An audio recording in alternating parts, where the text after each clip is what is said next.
Okay.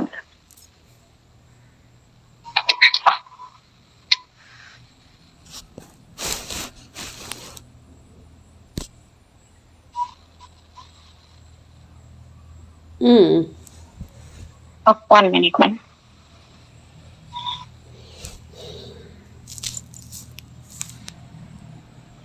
ముందుగా మన గురువు గారైన బ్రహ్మర్షి పితామహ పత్రిశ్వరి గారికి, స్వర్ణమాల పత్రి మేడం గారికి నా అనంత కోటి ఆత్మ ప్రణామాలు తెలుపుకుంటున్నాను. అలాగే విశ్వంలోని గురువులందరికీ కూడా నా ఆత్మ ప్రణామాలు, కృతజ్ఞతలు, ధన్యవాదాలు తెలుపుకుంటూ, మరియు రామ్తా మాస్టర్ గారికి అనంత వేల వేల కోట్ల ఆత్మ ప్రణామాలు, కృతజ్ఞతలు తెలుపుకుంటూ, వన్యస్ వెజిటేరియనిజం టీవీ వ్యవస్థాపకురాలైన స్వప్నేశ్వరి మేడం గారికి నా ఆత్మ ప్రణామాల, కృతజ్ఞతలు తెలుపుకుంటూ, ఇలాగే లోక్ సంగ్రామ్ గారికి కూడా ఆత్మ ప్రణామాలు, కృతజ్ఞతలు తెలుపుకుంటూ, మరణం లేని మీరు పుస్తకం చదువుతూ ఉన్నాను. అలాగే నాకు ఎంతగానో సహకరిస్తున్న నా కుటుంబ సభ్యులందరికీ కూడా కృతజ్ఞతలు, ధన్యవాదాలు. ఎంతగానో సహకరిస్తున్న మీ అందరికీ, వ్యక్తుల కేవలం మీ అభివృద్ధిని గమనించడానికే, పరిశీలించడానికే, దోహదం చేయడానికి భూమి మీద ఉన్నారు. నీతి శాస్త్రం బోధిస్తూ ఉంది అని. కాబట్టి తల్లిదండ్రులను గౌరవించాలి, ప్రేమించాలి అనే పద్ధతిలో కాకుండా, నిజంగా వాళ్ళను ప్రేమిస్తూ ఉన్నట్టయితే అలాంటి వ్యక్తులకు ప్రేమ పాత్రులైన ఆ తల్లిదండ్రులు వాళ్లకు పరలోకంలో కూడా తప్పక కనిపించి తీరుతారు. భూమి మీద మనము కల్పించుకున్న పరిస్థితులే పరలోకంలోనూ మనకు సాక్షాత్కరిస్తాయనేసి 13వ చాప్టర్ లో చదువుకున్నాము. ఇక్కడ 14వ చాప్టరు 10వ వంతు దానం. అంటే మీ దాన గుణము మీ మనస్సును తెరిచి ఉంచి మీకు కావలసిన వస్తువును మీకు ఇచ్చేందుకు సిద్ధపడ్డ వారి దానాన్ని స్వీకరించగలిగేందుకు తగిన పరిస్థితిని నెలకొల్పుతుంది. ఆధ్యాత్మికంగా అభివృద్ధిని సాధించాలంటే సాధువులాగే మితంగా తినాలి. విపరీతంగా తినేసి తమ ఆత్మని బంకమట్టితో బంధించే ప్రయత్నం చెయ్యకూడదు. ఆధ్యాత్మిక గ్రంథాలను అదే పనిగా పఠించినంత మాత్రాన ఓ వ్యక్తి ఆధ్యాత్మికత్వాన్ని పొందలేడు.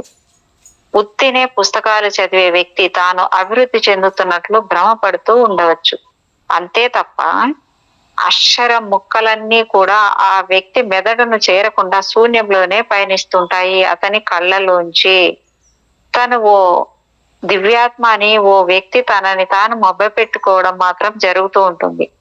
ఇంకొకళ్లకు సహాయం చెయ్యలేని ఇలాంటి స్వార్థ జీవులకు అభివృద్ధి అసంభవం. పరుల మేలు కోరేవాడే ఆధ్యాత్మిక అభివృద్ధిని సాధిస్తాడు, తనకు తాను సహాయం చేసుకోగలుగుతాడు. దాన గుణాన్ని అభ్యసించండి. ఎంత ద్రవ్యాన్ని దానం చేయగలరో నిర్ణయించుకోండి.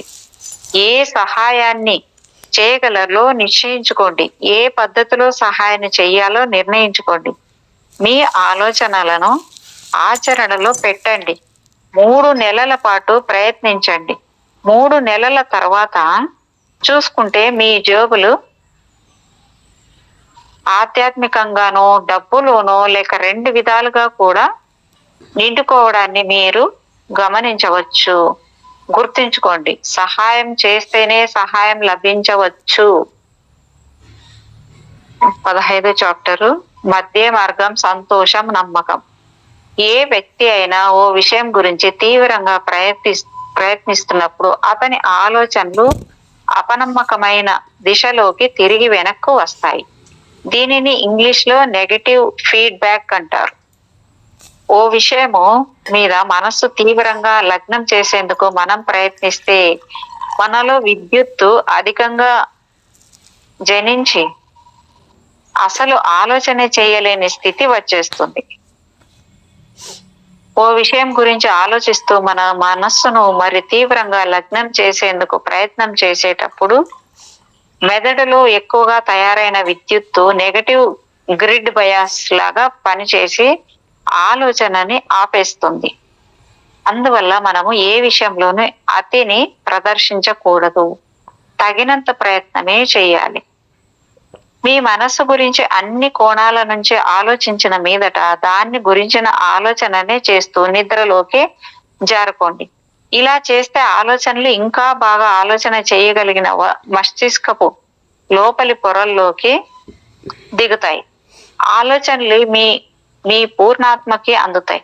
మీ పూర్ణాత్మ మీకన్నా ఎక్కువ స్పష్టతతో ఆ సమస్యను ఎదుర్కోగల సామర్థ్యాన్ని కలిగి ఉంటుంది. మీకన్నా ఎక్కువ పరిజ్ఞానం పూర్ణాత్మకు ఉంటుంది. స్థూల శరీరంతో పోలిస్తే పూర్ణాత్మ ఎన్నో రెట్లు గొప్పది. మీ పూర్ణాత్మ గాని అచేతన స్థితిలోని మీ మనస్సు గాని ఆ సమస్యను సాధించి ఓ సమాధానాన్ని, పరిష్కారాన్ని మీ చేతనావస్థలోని మెదడుకు అందేలా చేయగలుగుతాయి. మీ జ్ఞాపకాల పొరలలో ఈ పరిష్కారం లభిస్తుంది. మీరు తర్వాత నిద్రలోంచి లేచి స్పృహలోకి వస్తూనే మీ ఆలోచన మీ ఎదుట కనిపించి మిమ్మల్ని ఆశ్చర్యచకితులను చేస్తుంది. అంతవరకు మిమ్మల్ని వేధించిన సమస్యలకు పరిష్కారం అనుకోని రీతిలో లభించి మీ వేదన పూర్తిగా అంతమై మీరు స్వస్థత పొందుతారు. ఎథరిక్ శక్తి అంటే ప్రాణశక్తిని మనము ఒక మనిషి శరీరం నుంచి మరొకరి శరీరంలోకి పంపించవచ్చు. పోలీసులను పిలిచి పట్టం చేస్తామని, ఎవరికైనా అమ్మేస్తామని భయపెట్టి తల్లిదండ్రులు తమ పిల్లలకు తర్వాత తమ జాతికి కూడా నరాల బలహీనత జబ్బును తెప్పించేస్తారు. అనవసరపు భయాలను, అర్థం లేని శిక్షలను, అంతులేని నరకాన్ని మరచిపోవాలి. అంతులేని నరకయాతన అనేదే లేదు. ఎవరిని ఈ సృష్టి వెలివేయదు. సూక్ష్మ లోకాల నుంచి ఎవ్వరూ తరిమి వేయబడరు. ఎంత దుర్మార్గులకైనా రక్షణ లభిస్తుంది. ఎవ్వరూ ఎక్కడికి పారిపోనక్కర్లేదు. నూనెలో వేయించిన ఆహారాలు తిని వారి సూక్ష్మ శరీరాలు వారి బంకమట్టి దేహాల్ని వదిలిపెట్టి సూక్ష్మ శరీర యానాలను కూడా చెయ్యలేని స్థితిలో వారి శరీరపు తిత్తులలో ఇరుక్కొని ఉండేలా చేస్తుంది. వేదన, నరకయాతన అన్నవి లేనే లేవు. శిక్ష కోసం మీ శరీరాలను కాల్చే నరకపు మంటలు లేవు. మీ ఆలోచనలను గమనించండి. మీరు నేర్చుకున్న జ్ఞానాన్ని పరీక్షించండి. ఇక్కడికి 15వ చాప్టర్ అయిపోయింది. 16వ చాప్టర్ భయం గురించి చెప్తున్నారు. ప్రక్కటెముకల క్రింద ఎరుపు రంగు కనిపిస్తే వాళ్ళకి నరాల బలహీనత ఉందని అర్థం. ప్రశాంతంగా జీవించే ప్రయత్నం చేయాలి. 4 కాలాల పాటు సుఖ సంతోషాలతో జీవించాలని వారు కోరుకునేట్లయితే అది తప్పక సాధ్యం.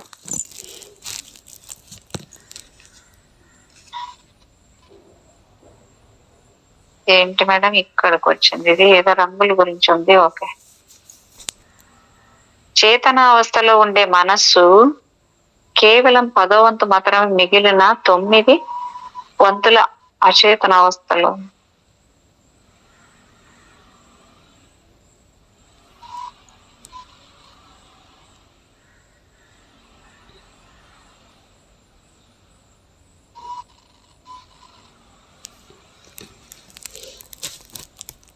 కొన్ని రకాల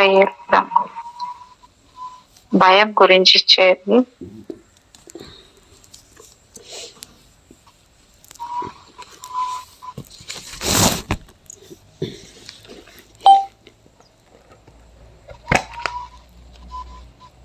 చేతనావస్థలో ఉండే మనస్సు కేవలం 10వ వంతు మాత్రమే మిగిలిన 9 వంతుల అచేతన అవస్థలోని మనస్సు గురించి దీన్నే మనము సబ్ కాన్షియస్ మైండ్ అంటుంటాము.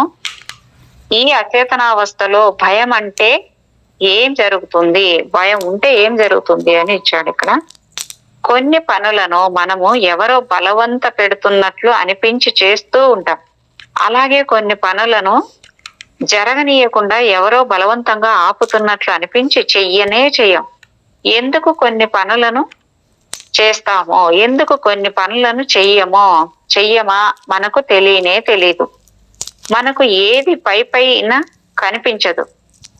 ఓ సైకాలజిస్టు అంటే మనస్తత్వవేత్త వద్దకు వెళ్తే ఆయన మనల్ని ఓ శయ్య మీద సుఖంగా పడుకోబెట్టి నెమ్మదిగా ప్రశ్నిస్తూ మన భయాలకి అంతర్లీనంగా మన అచేతన మనస్సులో దాగి ఉన్న కారణాన్ని బయటకి లాగుతాడు.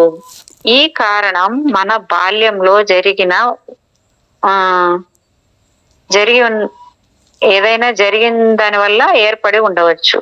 మామూలుగా పైపైన ఉన్న మన జ్ఞాపకాల చైతన్యంలోకి ఈ భయాలు అందవు. చెదలు ఓ కర్రని లోపల నుంచి తొలిచేట్టు మన అచేతనావస్థలో దాగి ఉన్న భయాలు మనల్ని లోపల నుంచి తొలిచేస్తూ ఉంటాయి.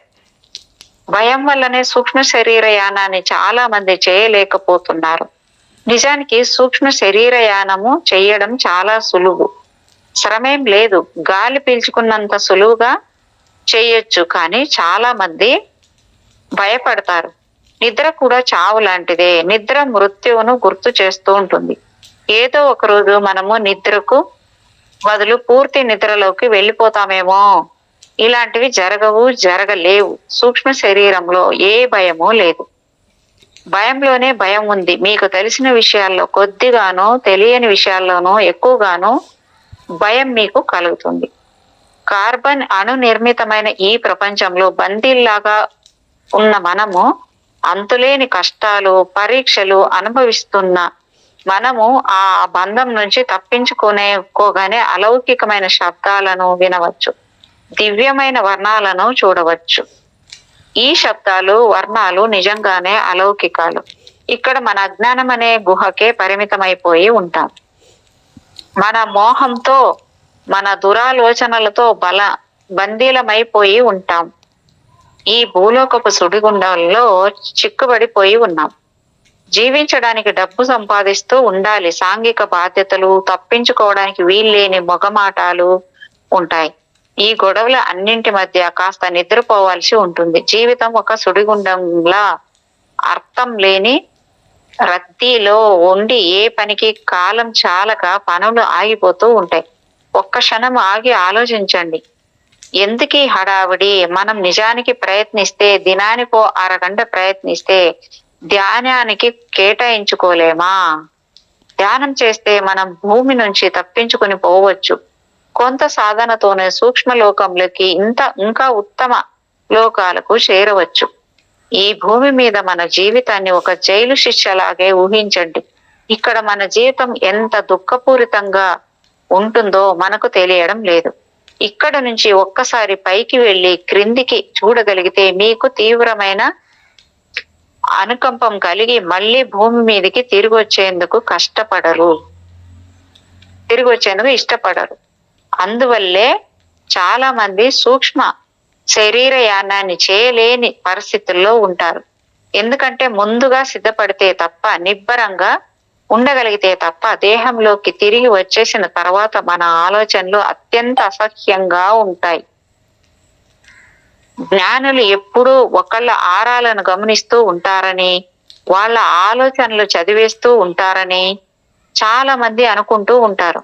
వీళ్ళ ఆలోచన ఎంతో తప్పు. భావ సంచాలన, గ్రహణ శక్తి అంటే టెలిపతి ఉన్న వాళ్ళు, యోగ దృష్టి ఉన్న వాళ్ళు, క్లెయిర్వోయంట్స్, వృద్ధస్తమానము స్నేహితుల, శత్రువుల ఆరాలని పరీక్షిస్తూ ఉండరు. ఇంకొకళ్ళు ఆరాలను పరిశీలిస్తూ కూర్చోవడానికన్నా గొప్ప పనులు చేయాల్సినవి ఇంకా చాలా ఉన్నాయి.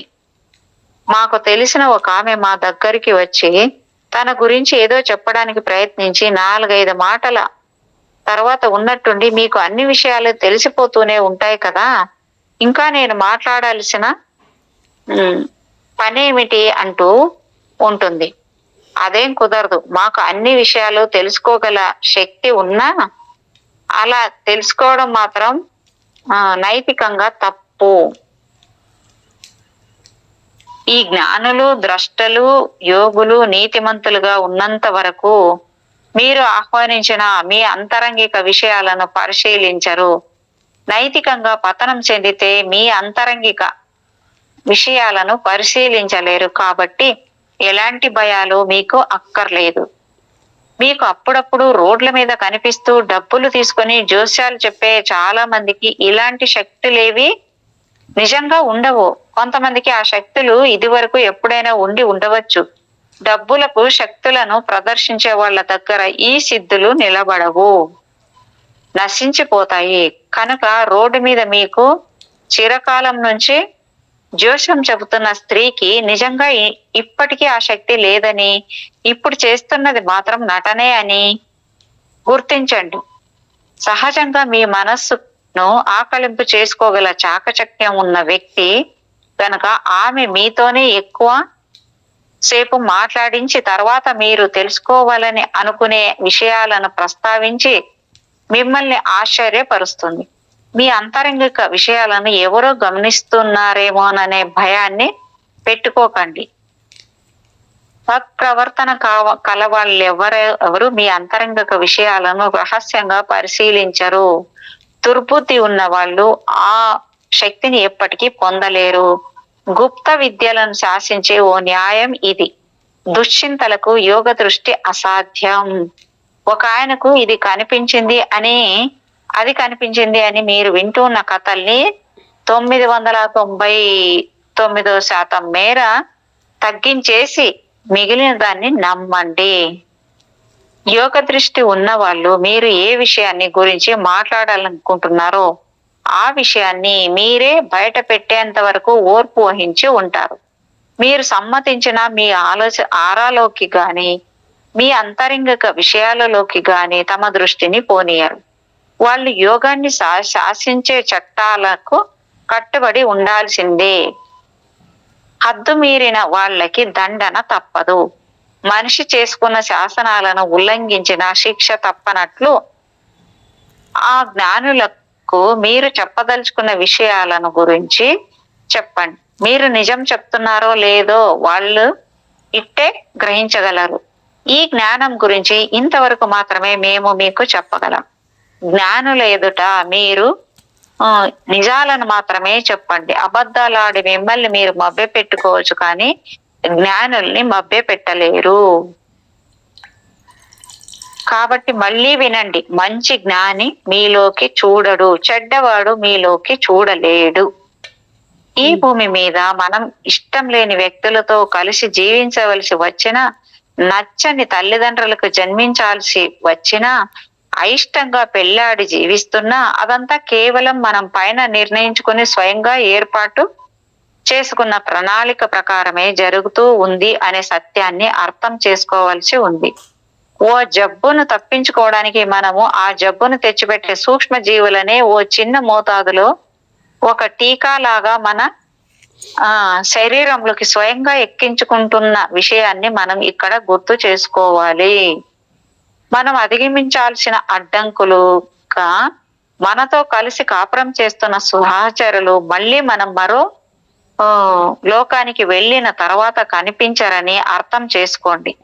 ఈ లోకంలో మనతో ఒద్దికగా ఉన్న వాళ్ళే మనతో ఉంటారు. ఒద్దిక లేని మనతో అసలు సహగమనం చేయరు. సత్యాన్ని మర్చిపోకండి. ఈ సత్యము మనకి పరలోకంలో రాబోయే ఊరటను ఇక్కడే కలిగిస్తుంది. 17వ చాప్టరు కళల గురించి. కళలు నిజమైన ఓ సూక్ష్మ శరీరానికి సంబంధించిన ఓ అనుబంధంలోని ఓ అంశమే. స్థూల సూక్ష్మ శరీరాలు ఇవి కాక ఇంకా చాలా శరీరాలు మనకు ఉన్నాయి. మనం నిద్రపోతున్నప్పుడు మన స్థూల దేహంలోంచి సూక్ష్మ శరీరం నెమ్మదిగా వేరే బయటకు వచ్చేస్తుంది.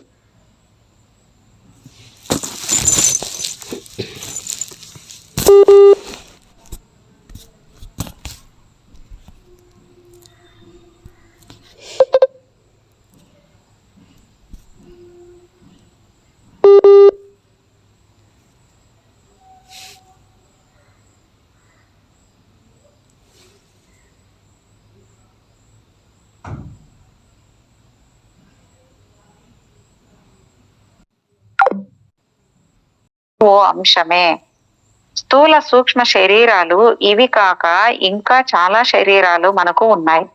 మనం నిద్రపోతున్నప్పుడు మన స్థూల దేహంలోంచి సూక్ష్మ శరీరం నెమ్మదిగా వేరై బయటకు వచ్చేస్తుంది. ఈ విధంగా అది వేరైనప్పుడు నిజంగానే మన మనస్సు శరీరం నుంచి వేరవుతుంది. భౌతిక శరీరం ఓ యంత్రంలాగా ఉంటుంది గాని నడిపించేవాడు మాత్రం ఉండడన్నమాట. స్థూల శరీరానికి కొంత ఎత్తులో గాలిలో ఊగుతున్న సూక్ష్మ శరీరము కొంతసేపు తాను ఏం చెయ్యాలో, ఎక్కడికి వెళ్ళాలో నిర్ణయం తీసుకోవడానికని ఆగుతుంది. ఓ నిర్ణయం జరగగానే సూక్ష్మ శరీరం కాళ్ళు నేలవైపు మొగ్గేలా రాలి బహుశా పరుపు చివరలో నిలబడవచ్చు. తర్వాత ఓ కొమ్మ మీద నుంచి ఓ పిట్ట రివ్వున లేచి వెళ్ళి పోయేట్టుగా ఈ సూక్ష్మ దేహం సిల్వర్ కార్డ్ చివర్లో ఉంటూ ఎటో వెళ్ళిపోతుంది. మన స్నేహితుల వద్దకి మనము సూక్ష్మదేహంతో వెళ్ళడంలో ఆశ్చర్యం ఏముంది? మనం అందరం ప్రతి రాత్రి స్థూల శరీరాన్ని వదిలి పెడుతూనే ఉన్నాం. సూక్ష్మ శరీర యానాలను చేస్తూనే ఉన్నాం. ప్రయాణం అంటే మనం ఎక్కడికో ఓ చోటికి వెళ్లాల్సిందే కదా. ఈ సూక్ష్మ శరీర యానం గుర్తించిన పూర్తి జ్ఞానం కలిగే వరకు మనిషి తనకు తెలిసిన బాగా పరిచయం ఉన్న ప్రదేశాలకే మళ్ళీ మళ్ళీ వెళ్ళి తిరిగి వస్తూ ఉంటాడు. సూక్ష్మ శరీర యానం గురించి ఏమీ తెలియని ఓ వ్యక్తి తనకు బాగా ఇష్టం ఉన్న ఓ వ్యక్తి వద్దకు గాని, తనకు బాగా ఇష్టం ఉన్న ఓ దుకాణానికి గాని వెళ్ళాలని అనుకుని సూక్ష్మ శరీర యానంతో నిజంగానే ఆ మనిషి వద్దకో ఆ ప్రదేశానికో వెళ్ళి మళ్ళీ తిరిగి వచ్చి మెలకు వచ్చి నిద్ర లేచిన తర్వాత ఆ వ్యక్తో ప్రదేశమో గుర్తొచ్చి ఒకవేళ తనకు ఒక కల వచ్చింది అనుకుంటూ ఉంటాడు. పశ్చిమ దేశాల్లో చాలా మంది ప్రకృతి దేవతల్ని అంటే నేచర్ స్పిరిట్స్ ని దేవాస్ని నమ్మరు. చిన్న పిల్లలు తాము వాళ్ళని చూసామని వాళ్ళతో మాట్లాడామని చెప్తే ఈ పెద్దలు వాళ్ళ మాటల్ని నమ్మరు, ఎగతాళి కూడా చేస్తూ ఉంటారు. అలాంటి పెద్దల కన్నా ఈ విషయంలో పిల్లలే తెలివైన వాళ్ళు.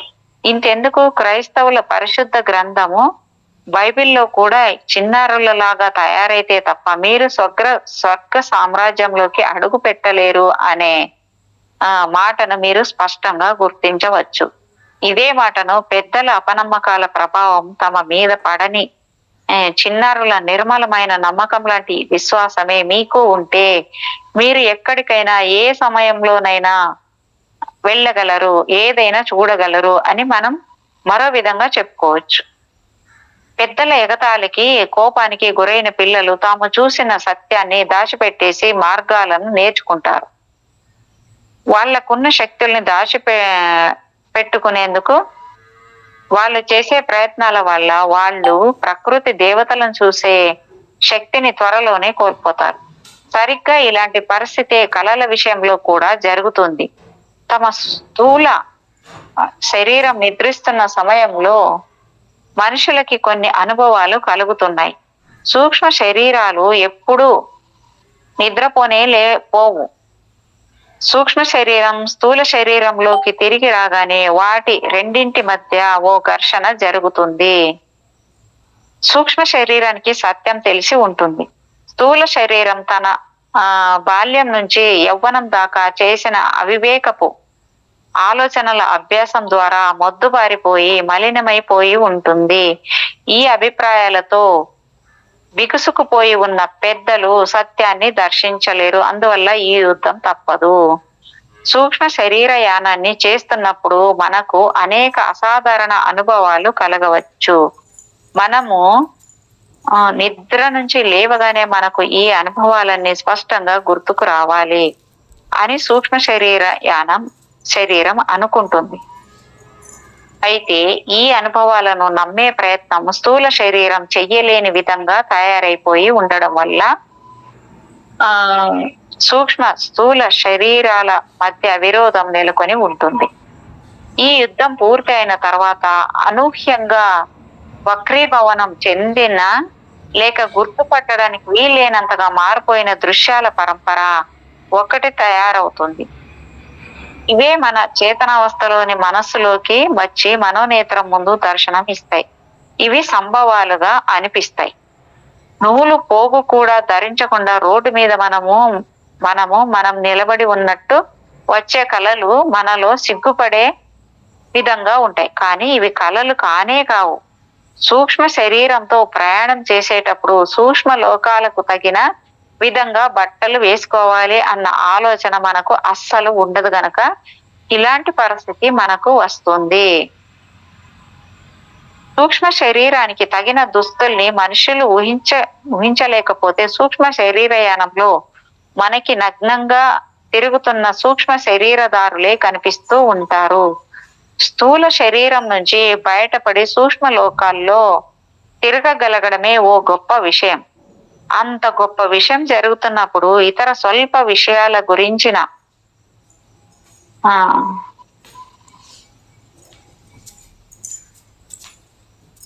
సృష్టి మొదట్లో స్త్రీ పురుషుల తమ ముందున్న లాగా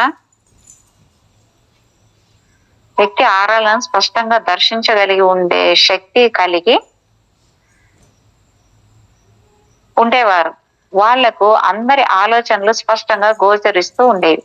అప్పటి జనము దాచుకునే ప్రదేశాల్లో ఈ ఆరాల్లోని రంగులు మరింత స్పష్టంగా వెలుగు చిమ్ముతూ ఉండేవి. మానవులు, ముఖ్యంగా స్త్రీలు, తమ ఆలోచనలను, ఉద్దేశాలను ఎవ్వరూ తెలుసుకోకూడదని అనుకుంటూ ఉంటారు. సూక్ష్మ శరీరానికి కూడా మనము స్థూల శరీరం ధరించే దుస్తుల వంటి దుస్తులనే సహజంగా ఊహిస్తాము. ఇలాంటి ఆలోచనని మనము చెయ్యకపోతే సూక్ష్మ శరీర యాత్రికుడిని దర్శిస్తున్న జ్ఞాని పూర్తిగా నగ్నంగానే తిరుగుతున్న వ్యక్తిని చూస్తాడు. మా వద్దకు అనేక మంది సూక్ష్మ శరీరాలతో వస్తూ ఉంటారు. వాళ్లలో చాలా మంది బట్టలు లేకుండా ఉండడాన్ని మేము దర్శించాము. కొందరు ఓ పైజామా, జాకెట్ వేసుకొని కనిపిస్తే మరికొందరు ధరించి వచ్చిన కొన్ని రకాల దుస్తులు ప్రపంచంలో ఏ కేటలాగులో కూడా కనిపించని పద్ధతిలో తయారయ్యి ఉన్నాయి. ఈ అలౌకిక దుస్తులు అనేక ఆకారాల్లో చిత్ర విచిత్ర రీతుల్లో దర్శనమిస్తూ ఉంటాయి. భౌతిక ప్రపంచంలో అనూహ్యమైన దుస్తులు కొన్ని సూక్ష్మ శరీరాల మీద కనిపిస్తుంటాయి.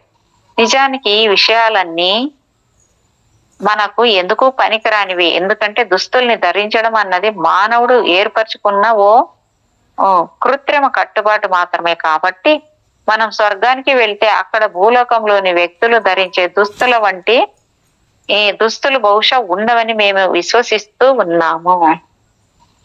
సూక్ష్మ లోకాల్లో నిజంగా జరిగిన సంఘటనల ఆధారంతో స్థూల సూక్ష్మ శరీరాల మధ్య జరిగిన ఘర్షణల వల్ల ఫలితంగా రూపుదిద్దుకోబడిన అభూత కల్పనలతో హేతుబద్ధంగా ఏర్పడ్డ చిత్రమాలికలే ఈ కళలు.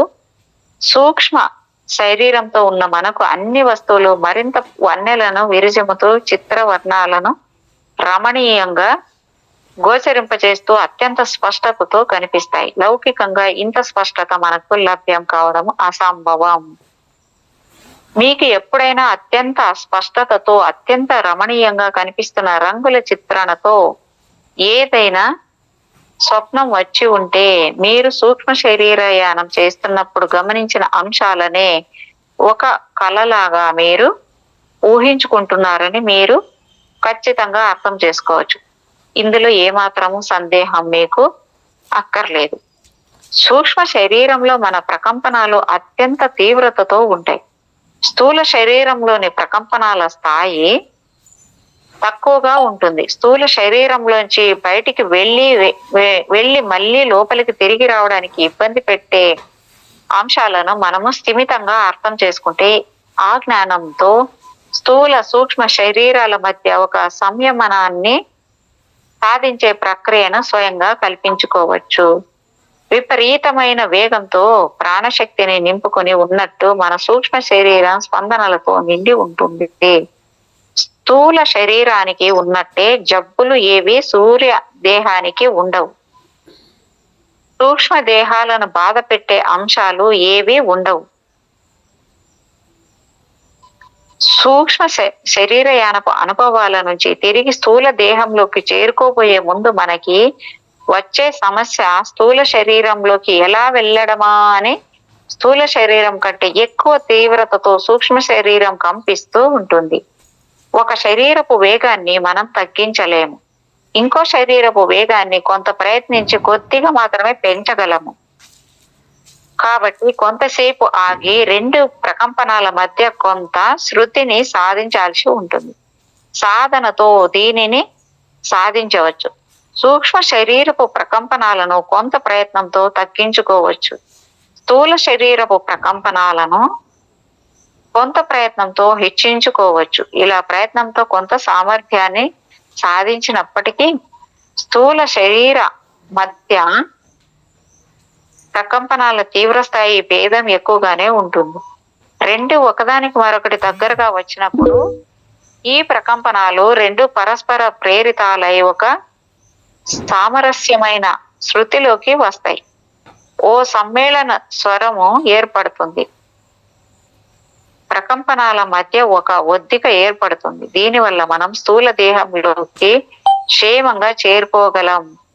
అభ్యాసం వల్ల, పుట్టుకతో నుంచే ఏర్పడి ఉన్న శక్తి వల్ల, జాతి లక్షణాలు, జ్ఞాపకాల వల్ల ఇది సాధ్యం. పట్టుదలతో దీన్ని సాధించిన తర్వాత మనకు సూక్ష్మ శరీరపు అనుభవాలు అన్నీ బాగా గుర్తుంటాయి.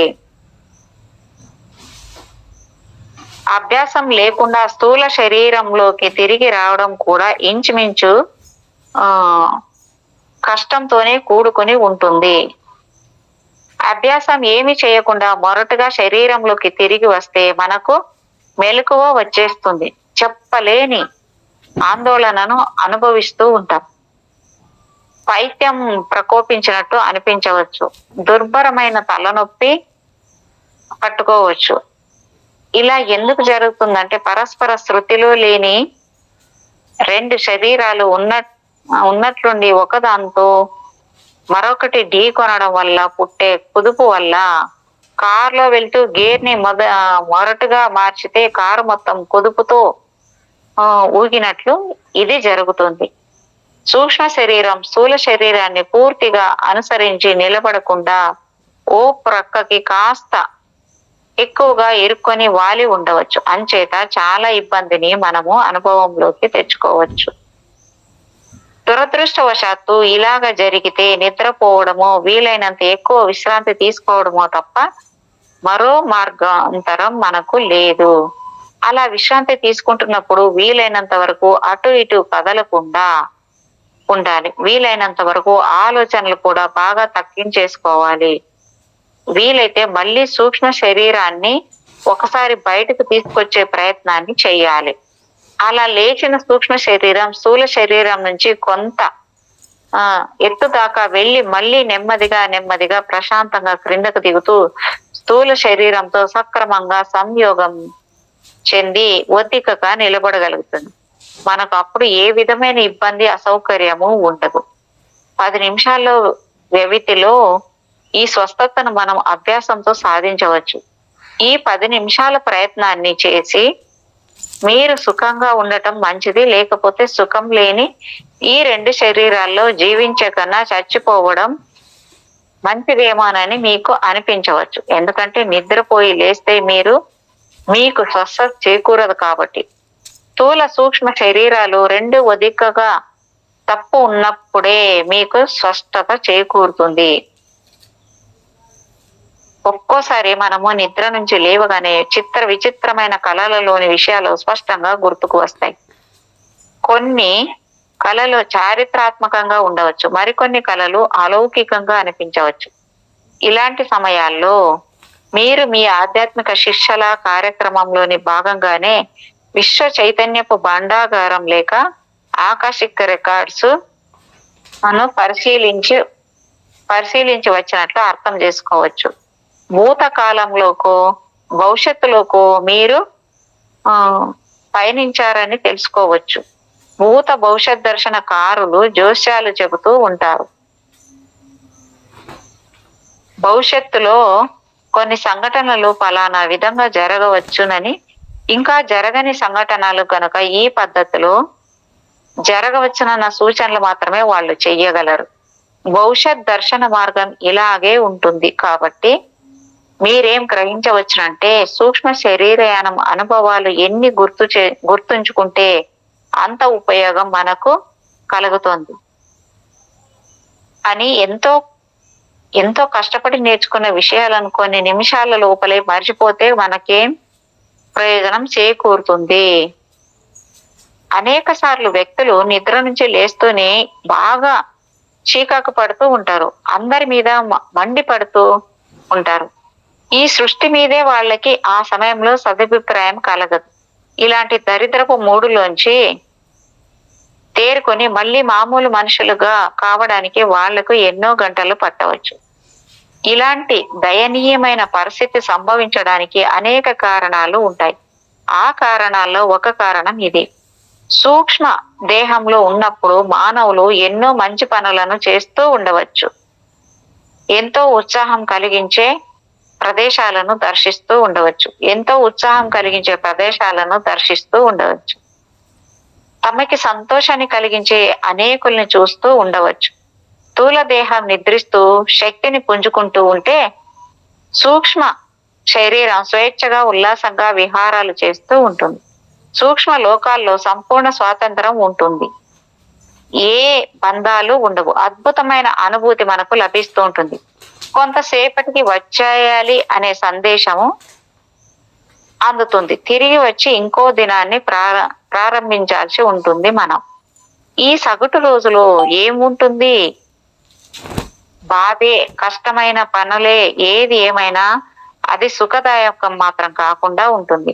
అయినా తప్పదు అన్న భావనలు ఇలాంటి వ్యక్తులకు కలగడం వల్లనే ఆ చికాకు, విసుగు, కోపం. మరి సంతోషంగానే ఉన్నవాణ్ణి లాక్కొచ్చి మళ్ళీ కష్టాలతో ఇబ్బంది పెడితే నిద్ర లేవగానే చికాకు, దుఃఖం తప్పకుండా కలిగే తీరుతుంది. తక్కువ నిద్ర పోయే మనుషుల సూక్ష్మ శరీరాల అనుభవాలు, జ్ఞాపకాలు ఎంత గాఢంగా స్పష్టంగా ఉంటాయంటే సూక్ష్మ శరీరాలతో బయటికి వచ్చి యథార్థాన్ని వాళ్ళు భరించలేనంత ఈ కారణం చేత వాళ్ళ సూక్ష్మ శరీరాలు స్థూల శరీరాలనే గట్టిగా అంటిపెట్టుకొని ఉంటాయి. బయటికి వచ్చేందుకు ఇష్టపడవు. త్రాగుబోతులు కొందరికి నిద్రపోవాలంటే విపరీతమైన భయం కలుగుతూ ఉంటుంది. ఎందుకంటే పడుకొని సూక్ష్మ శరీరాలు బయటకు వస్తూనే వాటిని పట్టి పీడించేందుకు సిద్ధంగా సూక్ష్మ లోకాల్లోని కొన్ని జీవులు కాచుకొని గుమిగూడి ఉంటాయి. నిద్ర పోని వాళ్ళు స్థూల శరీరాలు ఎప్పుడూ మేలుకొనే ఉండి రెండు శరీరాలకు ఎంతో ఇబ్బందిని, కష్టాన్ని కలిగిస్తూ ఉంటుంది.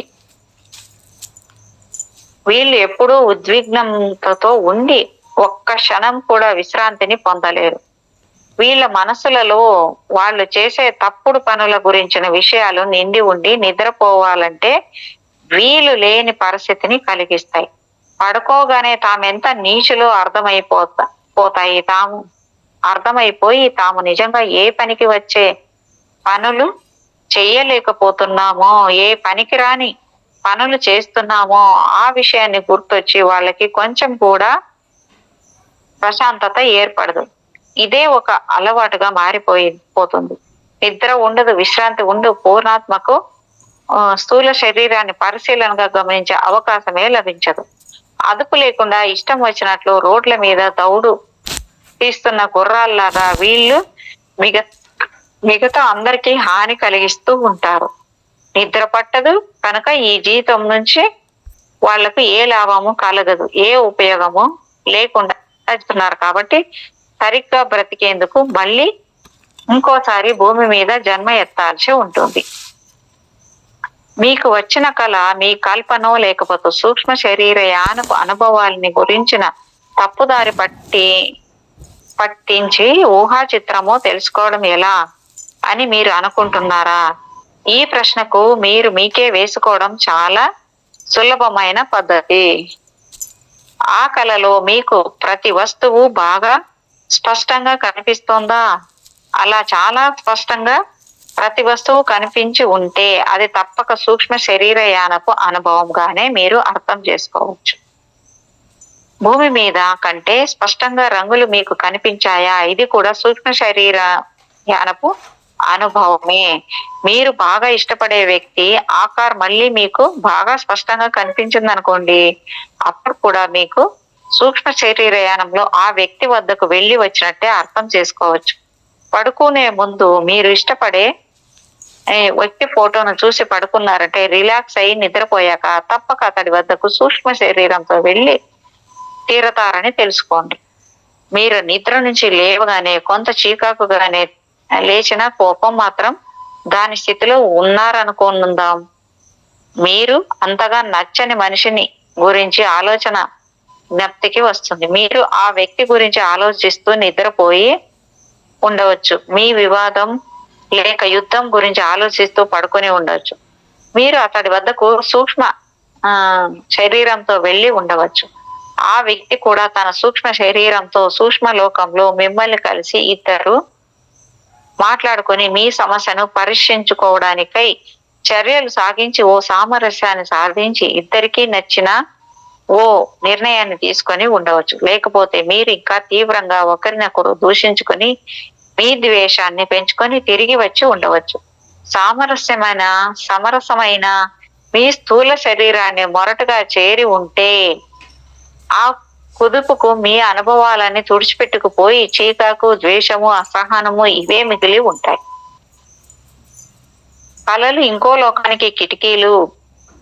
కళలు కనడం నేర్చుకోండి. ఆ కళలను పరీక్షించండి. మీరు పడుకోబోయే ముందు ఓ సంకల్పాన్ని చెప్పుకోండి. నిద్ర లేచిన తర్వాత ఆ రాత్రి నిద్రలోకి మీకు జరిగిన అనుభవాలు అన్ని ఏమాత్రం వక్రీభవనము చెల్లా చెదురుగా కాకుండా పూర్తిగా గుర్తుకు రావాలి అని ఈ సంకల్పం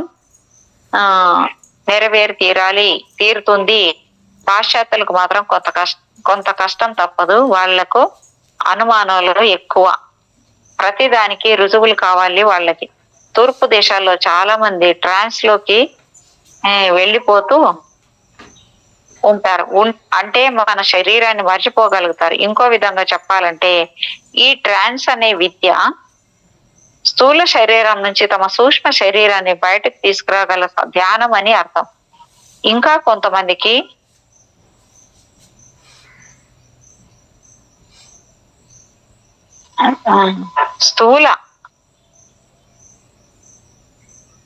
ఇంకో విధంగా చెప్పాలంటే ఇంకా కొంతమందికి నిద్రపోయి లేవగానే జవాబులు, సమాధానాలు, సరైన పరిష్కారాలు చటుక్కున స్ఫురిస్తూ ఉంటాయి. మీరు కూడా ఇలాంటి శక్తిని సంపాదించుకోవచ్చు. సాధనతో సంపాదించగలము అనే నమ్మకం పెట్టుకొని కళలను సక్రమంగా కనడం నేర్చుకొని మరో లోకపు కిటికీలను తెరిచి ఉంచే ప్రయత్నం చేసి సృష్టిలోని అత్యంత శోభాయమాన కళలని అనుభవించండి. ఈ సృష్టిలోని ప్రాణం మొత్తము విద్యుత్ శక్తితో ఉద్భవించింది. మనం ఏ ఆలోచన చేసినా విద్యుత్ తయారై అవుతుంది. ఒక రేలిని కదిలించాలంటే మనము ఓ విద్యుత్ వాహనాన్ని మనము నరాల ద్వారా ఓ స్పందన లాగా స్పందిస్తే ఆ సంకేతాలు తగ్గినట్లు ఓ కండరం పనిచేస్తుంది. ఇప్పుడు మనము మొరటుగా అవివేకంగా పనిచేసి పాడు చేసుకున్న చేతిని గురించి ఆలోచిద్దాం. మనం ఒకే చేత్తో ఓ బరువును ఎత్తుతూ దించుతూ ఉన్నప్పుడు మెదడు నుంచి చేతి కండరాలకు సంకేతాలను చేరవేస్తున్న నరాలు అలసిపోతాయి. ఓ ఇంట్లో కరెంటు బాగా ఎక్కువగా ఖర్చు అవుతూ ఉంటే ఓవర్లోడ్ వల్ల ఇంట్లోని ఫ్యూజు వేడెక్కి రంగు మారిపోయి కాలకపోయినా తమ అలసిపోయినట్లు ఓ నిదర్శనాన్ని చూపుతున్నట్లే మన వంటిలోని నరాలు కూడా తమలోంచి వెళ్తున్న మోతాదుకు మించిన విద్యుత్ సంకేతాల వల్ల అలసిపోతాయి. అంతేకాదు పనిచేస్తున్న కండరాలు కూడా అలసిపోతాయి. అనేక పర్యాయాలు సంకోచించి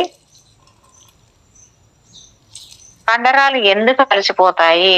ఈ ప్రశ్నకు జవాబు చెప్పడం చాలా సులువు. మనం ఓ చేతిని కదిలించినప్పుడు మెదడు పంపే సంకేతాల వల్ల చేతిలోని కండరాలు ఉత్తేజాన్ని ప్రేరణ పొందుతాయి. విద్యుత్ వాహనము వల్ల కండరాల్లోని పోగులు బలంగా వ్యతిరేక దిశలోకి గుంజబడతాయి. ఈ విధంగా అనేక పొగలు ఒక్కసారిగా వ్యతిరేక దిశలో గుంజబడితే వీటన్నింటి చర్యల వల్ల ఆ కండరం బాగా ముడుచుకొని తన పొడవును తగ్గించేసుకుంటుంది. అందువల్ల చెయ్యి పైకి లేస్తుంది ముడతపడి.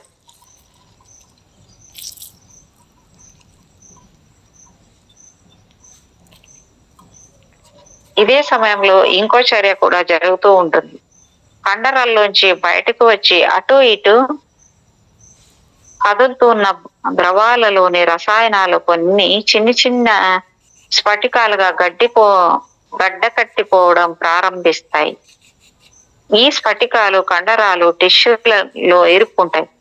తయారవుతున్న ద్రవాలని కండరాల్లోకి టిష్యూల్లోకి పీల్చుకునే వేగం కంటే ద్రవాలు ఊరే వేగం ఎక్కువైతే ఆ పరిస్థితిలో స్ఫటికాలు తయారవడం ఎక్కువగా అవుతాయి.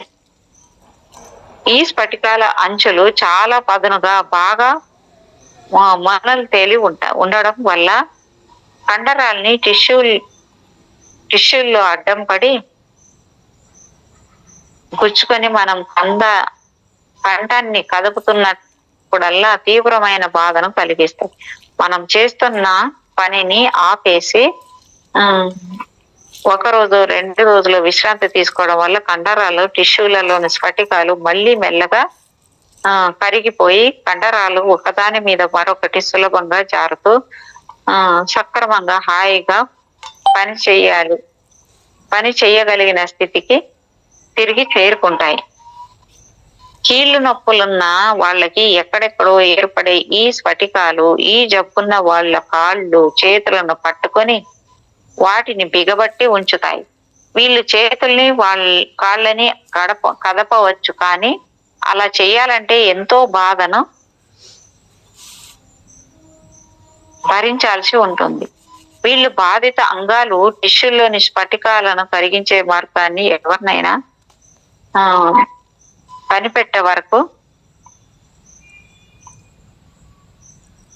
పట్టే వరకు వీళ్ళు కీళ్ల నొప్పులతో బాధపడుతూ ఉండాల్సిందే. మనం విపరీతంగా ఆలోచిస్తున్నప్పుడు మన మెదడులో తయారయ్యే విద్యుత్ తగ్గిపోతుంది. బాగా తగ్గిపోయిన తర్వాత మెదడు నుంచి వస్తున్న పాజిటివ్ ఆలోచనల మీద ఈ నెగిటివ్ విద్యుత్ ప్రభావం పడడం వలన మన ప్రశాంతత నశించి తీవ్ర మనస్తత్వముతో ఉంటాం. అంటే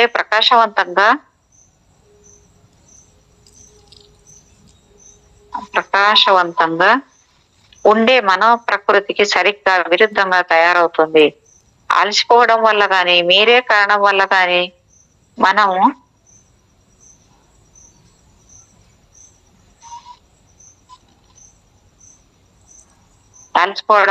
మరే కారణం వల్ల కానీ మనము బ్యాడ్ టెంపర్ లో ఉంటే ఆ పరిస్థితికి అర్థం ఏమిటో తెలుసా? దానికి అర్థం మనలో ఉన్న విద్యుత్తును ఉత్పత్తి చేసే జీవ కణాలను మనమే నాశనం చేసుకుంటున్నామని, ఆ జీవ కణాలు నాశనం అయిపోతున్నాయని అర్థం.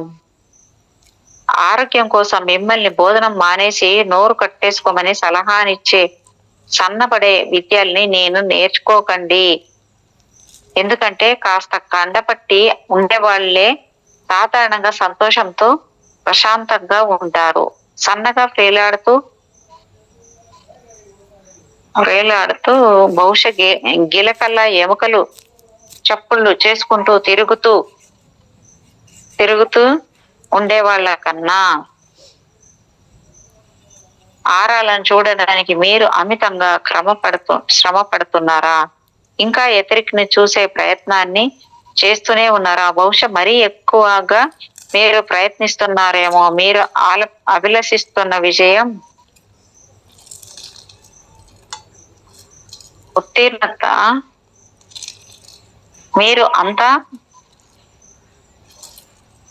మీరింకా తెలుసుకోకుండా ఉంటే నిస్పృహ చెందకండి.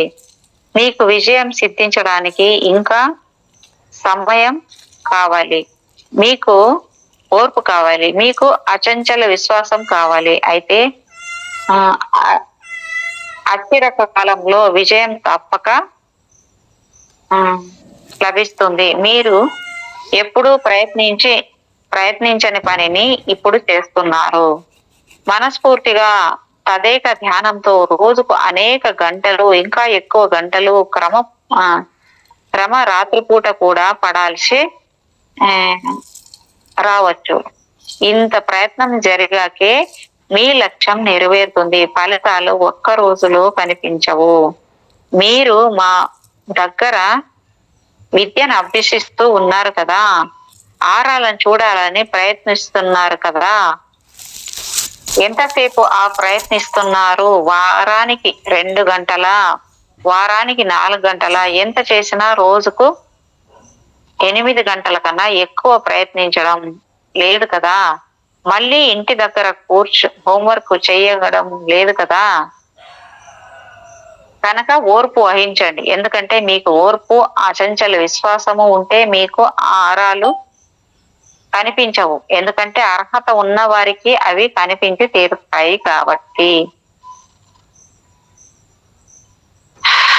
ఓకే మేడం, ఇక్కడికి ఎండ్ చేసుకుందాం మేడం. 18 చాప్టర్లు అయిపోయినాయి.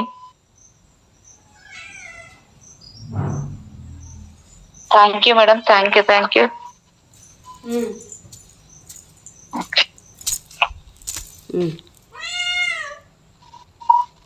సిల్వర్ కార్డులే. ఈ సిల్వర్ కార్డులన్నీ ఆకాశంలోకి వెళ్ళి మాయమైపోతున్నట్లుంటాయి. మానవులందరూ రాత్రి వేళల్లో సూక్ష్మ దేహాలతో బయటకు వచ్చి సూక్ష్మ శరీర యానం అంటే ఆస్ట్రల్ ట్రావెలింగ్ చేస్తూ ఉంటారు. ఆ విషయం వాళ్లకు తెలిసినా తెలియకపోయినా అభ్యాసం చేస్తున్న మంది ఆత్మజ్ఞానులకు మాత్రం సూక్ష్మ లోక యాత్రలో వాళ్ళు చేస్తున్న పనులన్నీ, అనుభవాలు అన్ని వాళ్ళు స్థూల శరీరంలోకి తిరిగి వచ్చిన తర్వాత కూడా గుర్తుంటాయి. సూక్ష్మ శరీరాన్ని వెనక్కు గుంజుతున్నట్టు జ్ఞానం కలిగింది. సిల్వర్ కార్డ్ సూక్ష్మ శరీరానికి సంకేతం పంపుతోంది. సుదూర దేహంలో నిద్రిస్తున్న స్థూల శరీరం కాబోతున్న సూర్యోదయాన్ని గుర్తిస్తూ సూక్ష్మ శరీరాన్ని వెనక్కి రమ్మని ఆజ్ఞ ఇస్తున్న తరుణం ఆసన్నమైంది. సూక్ష్మ శరీరం ఇంకా కొంతసేపు తటాపటాయించింది, కానీ చివరికి ఆ ఆజ్ఞకి లోబడక తప్పింది కాదు. హెచ్చరికలు ఎక్కువ అయ్యేసరికి సూక్ష్మ శరీరానికి బాగా చల్లబడిపోయి ఉన్న స్థూల శరీరపు చల్లదనము, పైన బరువుగా పడుతున్న స్థూల శరీరపు బరువు అనుభవమైంది. దూది పింజలాగా ఎగురుతున్నప్పటి స్వేచ్ఛ మాయమైంది. ఇప్పటి వరకు పరిశీలించిన దివ్యమైన రంగులన్నీ మాయమైనాయి. వాటి బదులు చల్లటి దేహం బారిన పడింది. వెచ్చటి వంటి మీద బాగా తడిసిపోయి నీళ్లు ఓడుతున్న డ్రస్సును ధరించినట్లు సూక్ష్మ శరీరానికి అనిపించింది. మీరు సూక్ష్మ శరీరాలతో సూక్ష్మలోక వివరాలను పూర్తి చైతన్యంతో చేయొచ్చు. మీరు ప్రేమించే వ్యక్తులన్నీ చూడవచ్చు. మీరు ఎంత గాఢంగా ప్రేమిస్తారో అంత సులభంగా వాళ్ళ వద్దకి చేరుకోవచ్చు. ఇందుకు కావలసిందల్లా సాధన, మరింత సాధన మాత్రమే. ప్రాచీన ప్రాచ్య కథలు ఏం చెబుతున్నాయంటే, పూర్వము అందరూ సూక్ష్మ శరీర యానాలు చేసేవారని, కానీ ఎందరో దాన్ని సక్రమంగా వినియోగించకుండా విపరీత పోకడలు పోవడం వల్ల వారి నుంచి ఆ శక్తులను తిరిగి తీసేసుకోవడం జరిగిందని, మంచి ఆలోచనతో స్వచ్ఛంగా ఉన్నవారికి, మంచి మనసు ఉన్నవారికి గుదిబండ లాంటి దేహం నుంచి సులభంగా యథేచ్ఛగా సంచారం చేయగల వీలును సాధన కల్పిస్తుంది. ఈ సాధన 5 నిమిషాల్లోనో 5 రోజుల్లోనో సిద్ధించదు. సంపూర్ణంగా నేను సూక్ష్మ శరీర యానాన్ని చెయ్యగలను అని ఊహించగలిగి ఉంటేనే ఇది సాధ్యం. మీరు ఏం చెయ్యగలమని అనుకుంటారో ఆ పనులనే మీరు చెయ్యగలరు. మీరు నమ్మిన, మనస్ఫూర్తిగా విశ్వసించిన పనులను మాత్రమే మీరు చేయగలరు. విశ్వసించండి, నమ్మండి. మీరు ఏమాత్రం భయపడకండి, మీకే ఆపద రాదు. ఎంత భయంకరమైన మూల ప్రకృతి జీవులు కనిపించినా నిజానికి కనిపించకపోవచ్చు కూడా. మీరు భయపడకుండా ఉంటే ఏమీ చేయలేవు. నిర్భయంగా ఉండటమే మీకు నిజమైన రక్షణ. కాబట్టి మీరు సాధన చేస్తారా, ఎక్కడికి వెళ్ళాలో నిర్ణయించుకున్నారా? మీ శయ్య మీద పవళించండి. ఒంటరిగానే సుమా, మీరు ఎక్కడికి వెళ్ళాలని అనుకుంటున్నారో, అక్కడ ఎవరిని చూడాలనుకుంటున్నారో, ఏమి చూడాలనుకుంటున్నారో నిశ్చయించి మీకే చెప్పుకోండి. మీరు ప్రొద్దున లేచాక రాత్రి జరిగినదంతా గుర్తుంటుంది. అభ్యాసంతోనే దీనిని సాధించవచ్చు. అదే మేడం, ఇప్పుడు మనం చెప్పేది అదే. మరి అదే దానికి దీనికి చాలా దగ్గర ఉంటుంది చూడండి. అవును, నిజమే మేడం. కానీ కొంచెము అది వదిలినప్పుడు మనం ఇంకా అంత భయపడతాం కదా అన్నట్టు నాకు అనిపిస్తుంది మేడం. ఇట్లా కావాలనుకుంటాము, తర్వాత చూసి భయపడితే కూడా బాగోదు కదా అన్నట్టు ఉంటది ఇది. అవును, కరెక్టే. బాగోదు కదా అంటే మరి ఎప్పటికైతుంది? కాదు, ఎప్పటికీ అవ్వదు జీవితంలో. ఏదైనా చేస్తూ ఉన్నామనుకో, కొంచెం కొంచెం అలవాటు పడుతూ వస్తుంది. అర్థమవుతుందా? ఇప్పుడు భయం కుమ్మనుకుడు వంట చేయడం రాదు మేడం. వంట చేసేయడం ఒకరోజు అటు చేస్తూ అటు మాడుతూ చిమిడిపోతారు, ఏదో ఒక రకంగా చేసి ఒక రోజుకి దాంట్లో నిష్ణాతులు అవుతాం కదా. అవును, ప్రయత్నం అయితే చేయాలి ఖచ్చితంగా. ప్రయత్నం కాదు మేడం, ఇంక వేరే ఏం ఆప్షన్ లేదు. మరి చేయకపోతే ఏముంటది చెప్పండి. ఇంకా నాకు వద్దు ఆ రూట్, నాకు వద్దు, నాకు అవసరం లేదంటే మనం చేయాల్సిన అవసరం లేదు. అర్థమవుతుంది? అదే 11వ చాప్టర్ మేడం. సూక్ష్మ శరీరయానం 3. సంపూర్ణ చైతన్యంలో శరీరయానం చేస్తానని, అన్ని విషయాలు జరిగినవి జరిగినట్లుగా గుర్తుంచుకోగలనని నిశ్చయించుకోండి.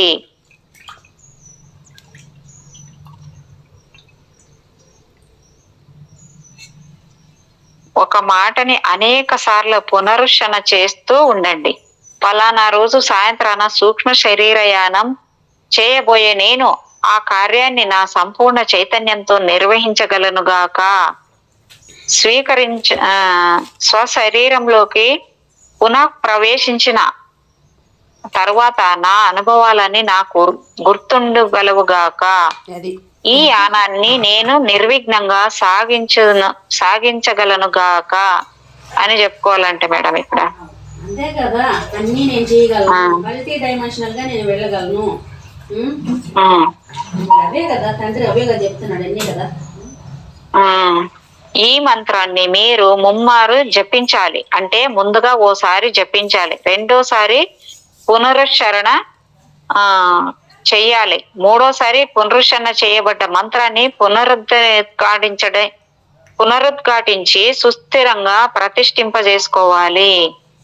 ఈ ఆచరణ పద్ధతి మొత్తము ఈ విధంగా సాగుతుంది. ముందుగా మనం ఒక చేయబోయే పని గురించి ప్రకటిస్తాం.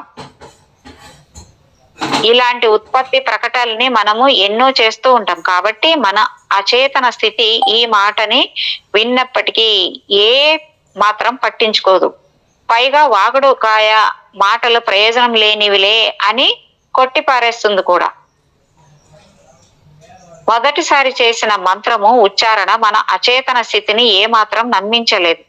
రెండోసారి ఇందాక అన్న మాటల్ని అక్షరం పొల్లిపోకుండా ఆ మాటల్ని పునరుచ్చరణ చేస్తే మన అచేతన మనస్సు కాస్త కదిలి మనము చెప్పే మాటల్ని అర్థం చేసుకునే ప్రయత్నం చేస్తుంది. ముచ్చటగా మూడోసారి ఖచ్చితంగా పునరుక్తి చేయబడ్డ మాట మన అచేతన మనస్సు మీద పూర్తిగా పనిచేస్తుంది. అందుకేనే మేడం సోబిట్ అని కూడా 3 సార్లు చెప్పమంటారు. థ్యాంక్స్ గాని, కృతజ్ఞత గాని. మన కోరిక మాత్రం అందులో స్థిరంగా ముద్ర వేసుకుంటుంది.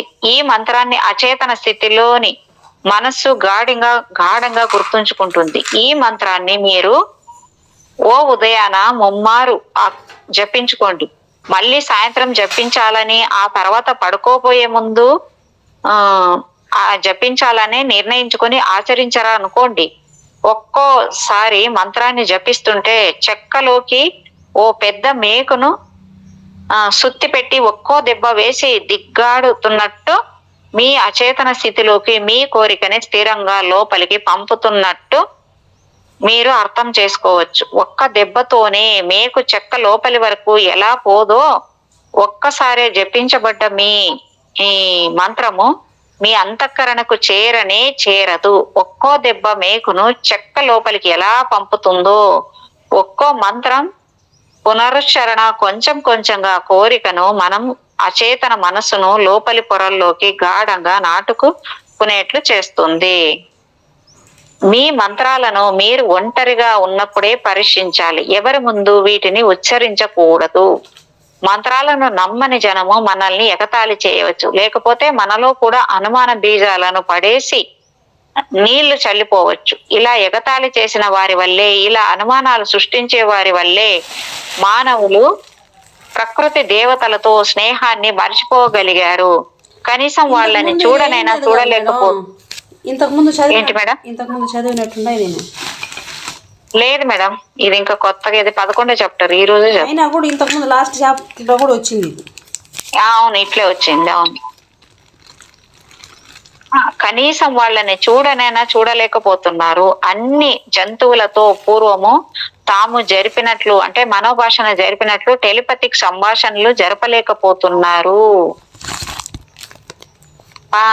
మీరు ప్రేమించే మనిషిని లేదా బంధువుల్ని చూడాలని మీరు చేసే ప్రయాణాల్లో ఎలా ఉత్సాహంతో ఊళ్ళూరుతుంటారో అలాగే సూక్ష్మ శరీర యానానికి సాయంత్రం ఎప్పుడవుతుందా అనే హుషారుతో మీరు ఎదురు చూశారనుకోండి. సాయంత్రం అవుతుంది, చీకట్లు పడతాయి, మీరు మీ గదిలోకి వెళుతారు, నెమ్మదిగా పడుకోవడానికి తగిన బట్టల్ని ధరిస్తారు, ఉచ్ఛ్వాస నిశ్వాసాలు నెమ్మదిగా సాగుతూ ఉంటాయి, మీరు ప్రశాంతంగా ఉంటారు. ఒకసారి మీ డ్రెస్సు సుఖంగా ఉన్నదా అని గమనించండి.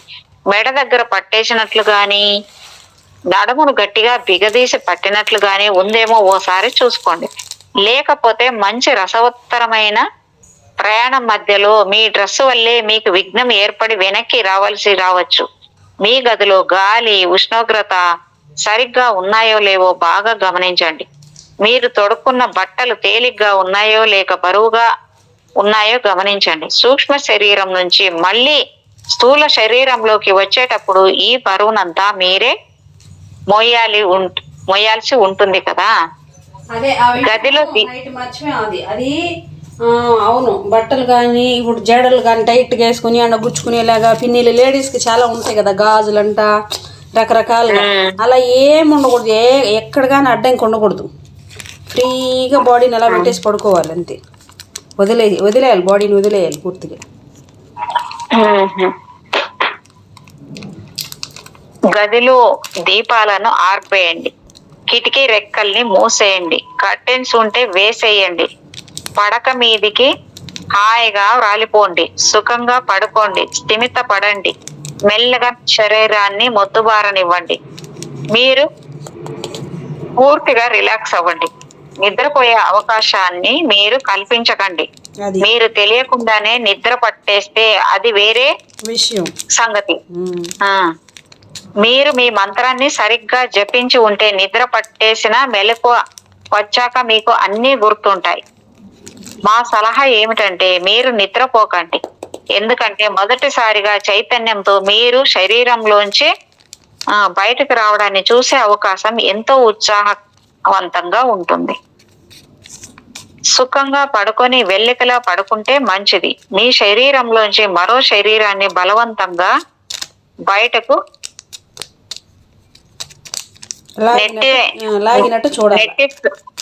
నెట్టిస్తున్నట్టు ఊహించండి. మీ శరీరంలోంచి దయ్యం లాంటి సూక్ష్మ శరీరం బయటకు వస్తున్నట్టు ఊహించండి. నీళ్ల కింద ఇరుక్కున్న ఓ కార్కు బయటపడి నీళ్లపైకి తేలి వచ్చే విధంగా మీ సూక్ష్మ శరీరం మీ స్థూల శరీరం అణువుల్లోంచి బయటపడి పైకి వస్తున్నట్టు ఊహించండి. గమనించండి, శరీరం మొత్తం సన్నగా చక్కిలి గిల్లి పెట్టినట్లు లేక సన్నగా తేలిగ్గా దురద పెట్టినట్లు అనిపించి తగ్గిపోవచ్చు. దేహంలో ఈ చక్కిలిగిలి సమయంలో అజాగ్రత్త వల్ల శరీరం మొత్తం ఓ చిన్న కుదుపుకు లోను కావచ్చు. ఇలాంటి కుదుపు రావడం జరిగితే పైకి లేచి వస్తున్న సూక్ష్మ శరీరం బహుశా ఆ సమయానికి కొన్ని అంగుళాల దూరం పైకి వచ్చి ఉండవచ్చు. మళ్ళీ శరీరపు అంతర్భాగంలోకి తిరిగి వెళ్ళిపోతుంది. అలాంటి కుదుపు వచ్చే అవకాశం శరీరానికి ఉందని మీకు తెలిసి మీరు తగిన జాగ్రత్తతో ఉంటే ఆ కుదుపు రానే రాదు. మీ శరీరంలో వస్తున్న సన్నటి చెక్కిలిగిలి ఆగుతున్న సమయంలో ఏ మాత్రం కదలకండి. అప్పుడు ఉన్నట్లుండి ఓ చల్లదనం మిమ్మల్ని ఆవరిస్తుంది. ఏదో మీ శరీరంలోంచి బయటికి వచ్చేసినట్లు ఓ చల్లదనం మిమ్మల్ని ఆవరిస్తుంది. ఏదో మీ శరీరంలోంచి బయటికి వచ్చేసినట్లు మీకు అనుభూతి కలుగుతుంది. మీ పైన ఏదో వేలాడుతున్నట్లు అనిపించవచ్చు. ఇంకా బండగా గట్టిగా చెప్పాలంటే మీ మీదకు ఎవరో ఓ దిండును పడేస్తున్నట్లు అనిపించవచ్చు. మీ మనస్సును ఆలోచనలు దారి మళ్లించకండి. డిస్టర్బ్ కావద్దు. మీరు డిస్టర్బ్ కాకుండా ఉంటే మిమ్మల్ని మీరే మంచం చివరి నుంచో మీ పై కప్పు నుంచో కిందకో చూస్తూ ఉండడం మీకు స్పష్టంగా అర్థమవుతుంది. ఎంత వీలైతే అంత జాగ్రత్తగా మీ స్థూల శరీరాన్ని గమనించండి. మొదటిసారి కన్నా స్పష్టంగా మరెప్పటికీ మిమ్మల్ని మీరు చూసుకోలేరు. మొదటిసారిగా మిమ్మల్ని మీరు చూసుకోగానే ఆశ్చర్యంతో మీరు నిశ్చేష్టులు అయిపోవచ్చు. ఎందుకంటే మీరు ఎలా కనిపిస్తారని మీరు ఊహించుకుంటారో ఆ పద్ధతిలో మీరు ఉండరు కనుక. మీరు అద్దంలో రోజు మిమ్మల్ని చూసుకుంటూ ఉంటారని మాకు తెలుసు. కానీ ఎంత మంచి అద్దమైనా మీ రూపాన్ని ఉన్నట్టుగా స్పష్టంగా చూపించే శక్తి కలిగి ఉండదు.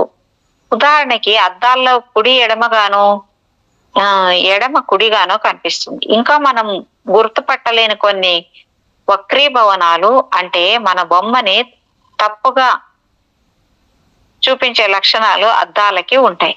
మీ ఎదురుగా మీరే నుంచొని చూస్తే మీ స్వరూపం ఏమిటో స్పష్టంగా మీకు పూర్తిగా అర్థమవుతుంది.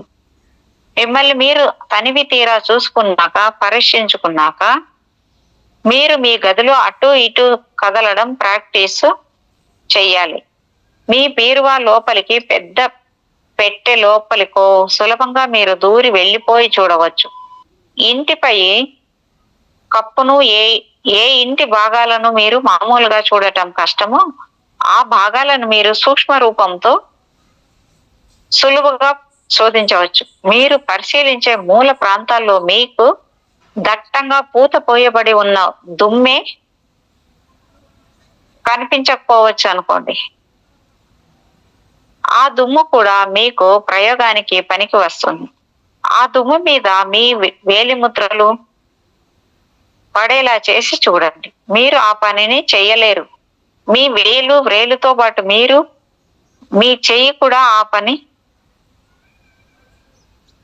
మీ చెయ్యి కూడా ఆ దుమ్ములోంచి ఆ దుమ్ము వెనక ఉన్న గోడలోంచి కూడా స్పర్శ జ్ఞానం కూడా మీకు తెలియకుండా దూసుకొని వెళ్ళిపోతాయి అవతలి వైపుకు.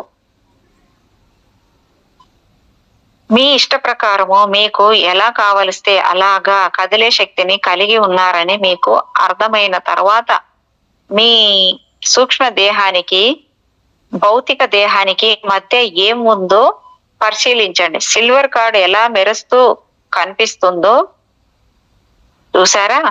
కొలిమిలో కాలిన ఇనుప ముక్క మీద కమ్మరి సుత్తితో బలంగా కొడుతున్నప్పుడు ఆ ఎర్రగా కాలిన చోటులోంచి చిన్న చిన్న నిప్పురవ్వ లాంటి వెలుగులు పైకి విరజిమ్మడం మీరు చూసే ఉంటారు. ఆ వెలుగు ముక్కలు ఎర్రగా కనిపిస్తాయి. కానీ మీ సిల్వర్ కార్డులోంచి చిన్న లేత నీలి రంగు లేదా లేత పసుపు రంగు కణాలు బయటకి ఎగురుతున్నట్లు మీకు కనిపిస్తాయి.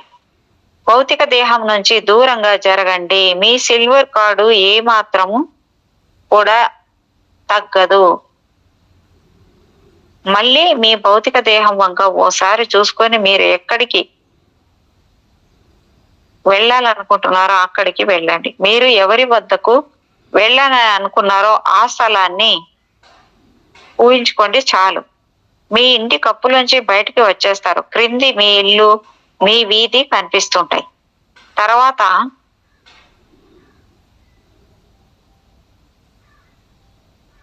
ఇదే మొదటి పూర్తి చైతన్యంతో చేస్తున్న ప్రయాణం కనుక కాస్త నెమ్మదిగానే మీ సూక్ష్మ శరీరం పయనిస్తుంది. మీరు వెళ్లాల్సిన చోటుకు చేరుకుంటుంది. కేంద్ర భూభాగాలన్నింటినీ మీరు స్పష్టంగా గుర్తించవచ్చు. సూక్ష్మ శరీరము యానము మీకు కొంత అలవాటైన తర్వాత మనోవేగంతో మీ ప్రయాణం సాగుతుంది. ఆ స్థితిని మీరు తెలుసుకున్న తర్వాత మీరు వెళ్ళలేని ప్రదేశం అంటూ ఎక్కడా ఉండదు. ఎంత దూరంలో ఉన్న ప్రదేశమైనా అనుకున్న వెంటనే అక్కడకు మీరు చేరుకొని ఉంటారు. భూమి మీదే కాదు, ఎక్కడికి వెళ్ళినా వెళ్ళగలిగి ఉంటారు. ఎక్కడికైనా వెళ్ళగలిగే ఉంటారు. మీ సూక్ష్మ శరీరానికి గాలి అవసరం లేదు కాబట్టి మీరు విశ్వంలోని ఏ భాగానికైనా వెళ్ళవచ్చు. ఇతర గ్రహాలకు వెళ్ళవచ్చు. ఎందరో ఇదివరకు అలా వెళ్ళి వచ్చారు. ప్రస్తుత పరిస్థితుల్లో ఎవరికి ఏమీ గుర్తుండటం లేదు, కానీ మీరు మీ సాధన వల్ల అన్నీ గుర్తుపెట్టుకొని ఉండగలరు. ఏ వ్యక్తి వద్దకు మీరు వెళ్ళాలనుకుంటున్నారో ఆ వ్యక్తి రూపాన్ని స్మరించడం మీ వల్ల కాకపోతే ఆ వ్యక్తి ఫోటోను ఒకదాన్ని గ్లాస్ ఫ్రేమ్ కట్టించకుండా ఉన్న దానిని సంపాదించండి. నిద్రలో మీరు ఆ గ్లాసు ఫ్రేమ్ మీద పొర్లి అద్దం పగిలి గాయాలు కావచ్చు. ఆ ఫోటోను చేత్తో పట్టుకొని గదిలోని దీపాలను ఆర్పేసి ముందు ఓసారి ఈ ఫోటో వంక బాగా చూసి గుర్తుంచుకునే ప్రయత్నం చేయండి. ఈ పద్ధతి మీకు సులభంగా ఉండవచ్చు. కొంతమంది భౌతిక దేహం సుఖంగా బద్ధంగా ఉంటే సూక్ష్మ శరీరయానం చేయలేరు. బాగా భోజనం చేసిన తర్వాత ఈ యాత్ర వాళ్ళకి కుదరదు. బాగా వెచ్చగా ఉన్న వాళ్ళకి విఘ్నంగా ఉంటుంది. శరీరం ఇబ్బందిగా ఉన్న చోట్లో ఉన్నప్పుడే వాళ్లకు సూక్ష్మ దేహం విడుదలయ్యి జరిగి ప్రయాణం సాగుతోంది. లేకపోతే బాగా చలిగానో ఆకలితోనో వాళ్ళు ఉంటే మరీ మంచిది. కొంతమంది ఇలాంటి ఇబ్బందులు కలగడాని కోసం సులభంగా జీర్ణం కాని పదార్థాలను తిని జీర్ణశక్తిని తమంతట తామే పాడు చేసుకుంటూ ఉంటారు. ఇబ్బందుల మధ్య వాళ్ళ సూక్ష్మ శరీరయానం పూర్తి చైతన్యంతో సాగుతుంది. దీనికి మేము ఊహించే కారణము ఏమై ఉండవచ్చునంటే అలా బాగా పాడైపోయిన దేహాలలో ఉండడానికి ఇష్టం లేక సూక్ష్మ శరీరం బయటపడే ప్రయత్నం చేస్తూనే ఉంటుందని.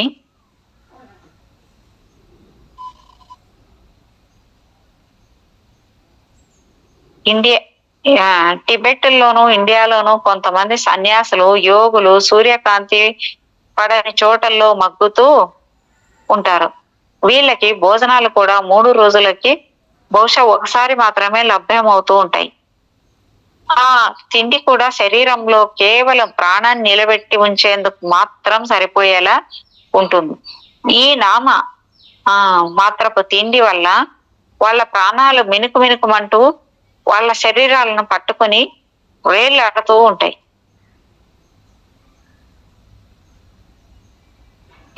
ఈ యోగులు సర్వకాల సర్వావస్థలో సూక్ష్మ శరీరయానం చేయగల సామర్థ్యాన్ని కలిగి ఉంటారు. ప్రపంచంలోని ఏ మారుమూల ప్రాంతంలో అయినా సరే వాళ్ళు నేర్చుకోవలసిన విద్య ఒకటి ఉందని వాళ్ళకి తెలిస్తే వెంటనే వాళ్ళు అక్కడికి చేరుకుని అంటే సూక్ష్మ శరీరంతో మనో సంభాషణలు అంటే టెలిపతి ద్వారా వాళ్ళకు కావలసిన విద్యలను నేర్చుకుంటూ ఉంటారు.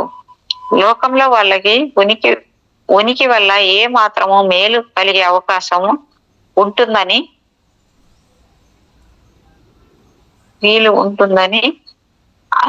వాళ్ళకు అనిపించిన వెంటనే అక్కడికి వెళ్ళి మానవులకు తమ శుభాశీస్సుల్ని అందజేసేందుకు సిద్ధపడతారు.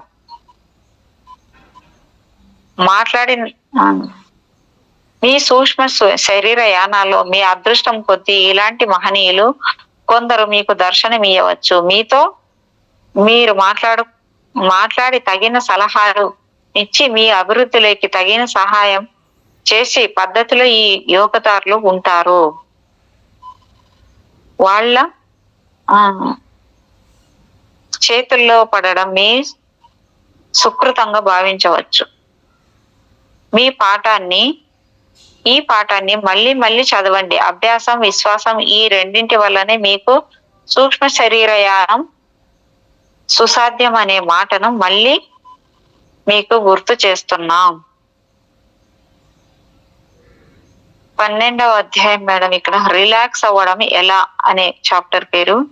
ఈనాడు మనల్ని వేధిస్తున్న అసంబద్ధపు విరుద్ధమైన ఆలోచనలు ఎప్పుడు హోరెత్తిస్తూ మ్రోగే రేడియో, టీవీల గోలలో మానవుని ఆధ్యాత్మిక శక్తుల్ని అణిచిపడేస్తున్నాయి.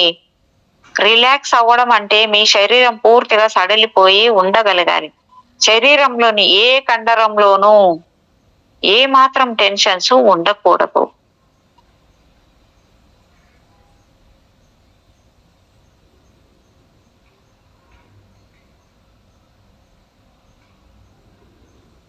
గుర్రపు నాడ ఆకారము అంటే ప్లేస్ అయస్కాంతానికి ఓ ఇనుప ముక్కను, దీన్ని అంటే లీవర్ అంటారు, ముక్కను అతికించి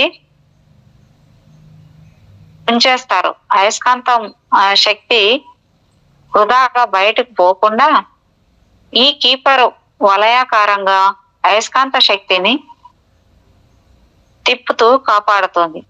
ఇంకా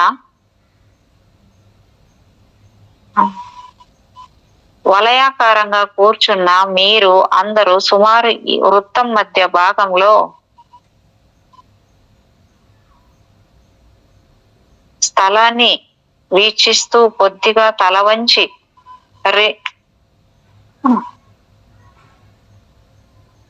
రెస్ట్ గా కూర్చోవాలి.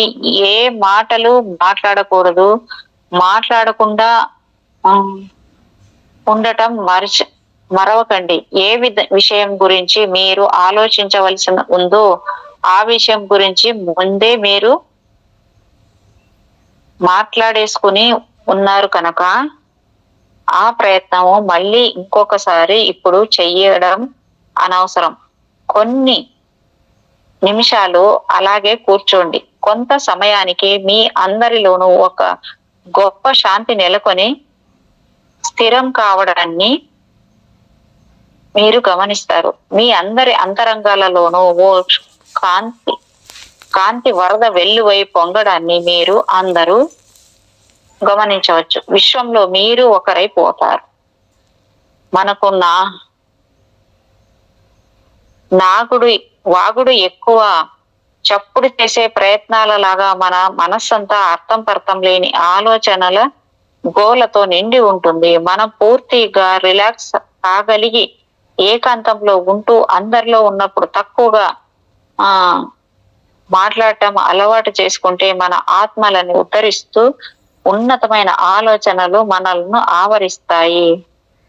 గ్రామాల్లో నివసించే వృద్ధులకి ఉన్నంత పరిశుద్ధమైన ఆలోచనలు సిటీ హోరులో తల్లడిల్లే అభాగ్యుల మెదళ్లలో ఉండవు. కొంతమంది పశు కాపర్లకు ఉన్నంత పవిత్రమైన ఆత్మలు, అంటే వాళ్లకు చదువు లేకున్నా కొంతమంది గొప్ప గురువులకి కూడా అసూయ పుట్టేలా ఉంటాయి. ఎందుకంటే ఈ పశువుల కాపరులకు ఒంటరితనం వల్ల కొన్ని ఆలోచనలు రావడము, ఆ ఆలోచనలు కూడా వాళ్ళకి తెప్పించడం వల్ల ఆలోచనలను వాళ్ళు కట్టిపడేసి వాళ్ళ బుర్రల్ని ఖాళీ చేసేసుకుంటారు. కనుక ఈ ఖాళీలోకి విశ్వం ఆవలి నుంచి కొన్ని గొప్ప ఆలోచనలు అలవోకగా ప్రవేశిస్తాయి. మనుషుల్ని నిశ్శబ్దంతో ఉండేట్లు చెయ్యగలిగితే జీవితంలోని అత్యంత విలువైన వస్తువుని మనం వాళ్ళకి అందిస్తున్నట్లు లెక్క. ఎందుకంటే ప్రస్తుతం సమాజంలో నిశ్శబ్దం ఎక్కడుంది? ఎక్కడ విన్నా వాహనాల రొదే, ఆకాశంలో విమానాల హోరు, బుర్ర తినేసే రేడియో, టీవీల సంగీతం, ఈ కోలల వల్ల మానవుడు మళ్ళీ అధోగతి పాలయ్యే అవకాశం ఎక్కువగా ఉంది. ఎడారిలో దప్పిగొన్న యాత్రికుడికి ఒయాసిస్సులాగా మీరు మీ తోటి వారికి నిశ్శబ్దాన్ని, శాంతిని అందించి వారికి ఎనలేని శ్రేయస్సుని సంపాదించి పెడుతున్నారు. ఒక్కరోజు ప్రయత్నించి మీరు ఎంత నిశ్చలంగా ఉండగలరో పరీక్షించుకోండి. ఎంత తక్కువగా మీరు మాట్లాడి ఉండగలరో చూడండి. ఏ మాట ముఖ్యంగా చెప్పాలో అంతవరకే చెప్పండి. అనవసరపు మాటలని చెప్పవద్దు. చాడీలు, లోకాభిరామాయణము కట్టి పెట్టండి. ప్రయత్నపూర్వకంగా, ఉద్దేశపూర్వకంగా రాత్రి వరకు ఈ విధంగా మౌనాన్ని పాటించగలిగితే ప్రతిరోజు ఎంత అనవసరపు ప్రసంగాన్ని మీరు కాలం గడుపుతున్నారో అర్థమై మీకు గొప్ప షాక్ కలుగుతుంది. గోల గురించి, శబ్దాల గురించి మేము మీకు చాలా చెప్పాము. మీరు నిశ్శబ్దాన్ని పాటించడం అలవాటు చేసుకుంటే, మౌన వ్రతాన్ని పాటిస్తే అప్పుడు మేము చెబుతున్న విషయము సత్యమేనన్న సత్యము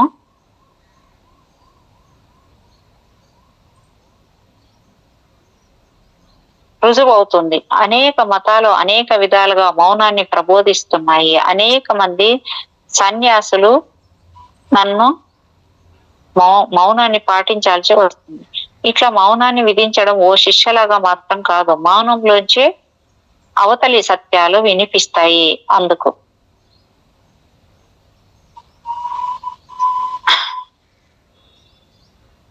మేడం 12 చాప్టర్లు అయిపోయినాయి. ఇంకా చెప్పమంటారా మేడం? మీ ఇష్టం మేడం. ఇంకో చాప్టర్ చెప్పుకుందాం లేట్.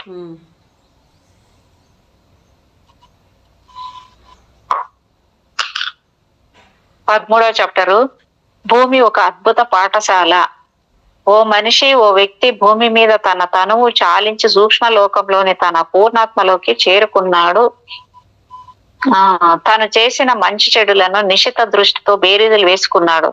తాను సాధించాలని ఇది వరకు నిర్ణయించుకున్న చాలా పనులను నిర్వర్తించలేకపోయినందుకు చింతిస్తూ ఇంకా నేర్చుకోవాల్సిన పాఠాల గురించి ఆలోచిస్తున్నాడు. తన సొంత నిర్ణయంతో గాని మరికొందరు విజ్ఞుల సలహాలతో గాని మళ్ళీ భూమి మీదకు తిరిగి వెళ్లి మరికొన్ని పాఠాలు నేర్చుకొని రావాలని నిర్ణయించుకుంటారు. తను ఎలాంటి పరిస్థితుల్లో భూమి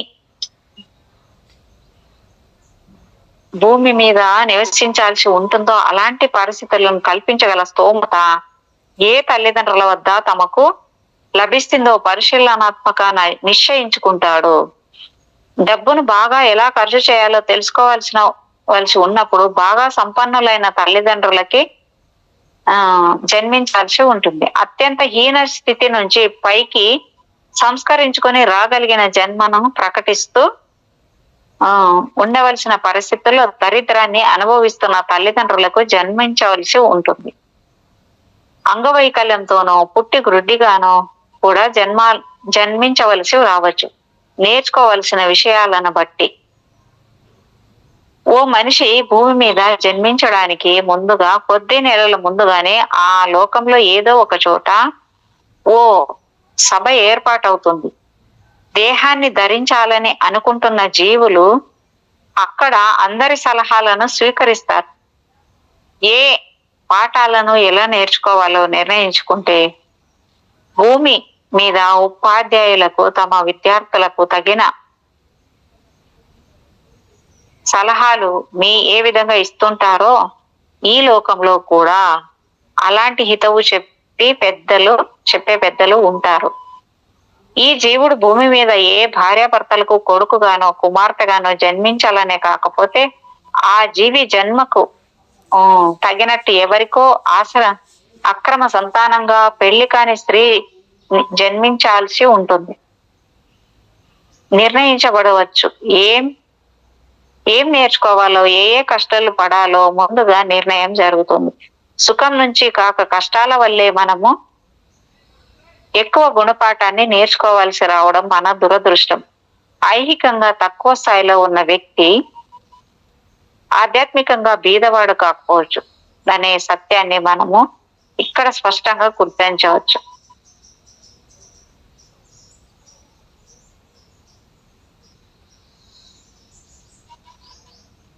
గుర్తుంచుకోవాల్సి ఉంటుంది. ఇక్కడ మనము బీదవాడు కాకపోవచ్చు అనే సత్యాన్ని మనము ఇక్కడ స్పష్టంగా గుర్తుంచుకోవాల్సి ఉంటుంది. ఎంతో గొప్ప వ్యక్తులు తాము నేర్చుకోవాల్సి ఉన్న పాఠాల కోసం హీన జన్మలను ఎత్తవలసి రావచ్చు. చావు అనే సరిహద్దు తర్వాత మనతో పాటు రాగలిగే వస్తువు కేవలం మనం సంపాదించుకున్న జ్ఞానం మాత్రమే, మన అనుభవాలు మాత్రమే మనలను అనుసరిస్తాయి. ఈ భూమి మీద కోట్లు కూడబెట్టుకున్న వారు తమకి స్వర్గంలో ఓ ముందు వరుసలో కుర్చీ వేయబడి కాచుకొని ఉంటుందని ఊహించుకుంటే ఆ తర్వాత జరిగే పర్యవసానాలకి ఎంతో దుఃఖాన్ని అనుభవించాల్సి ఉంటుంది.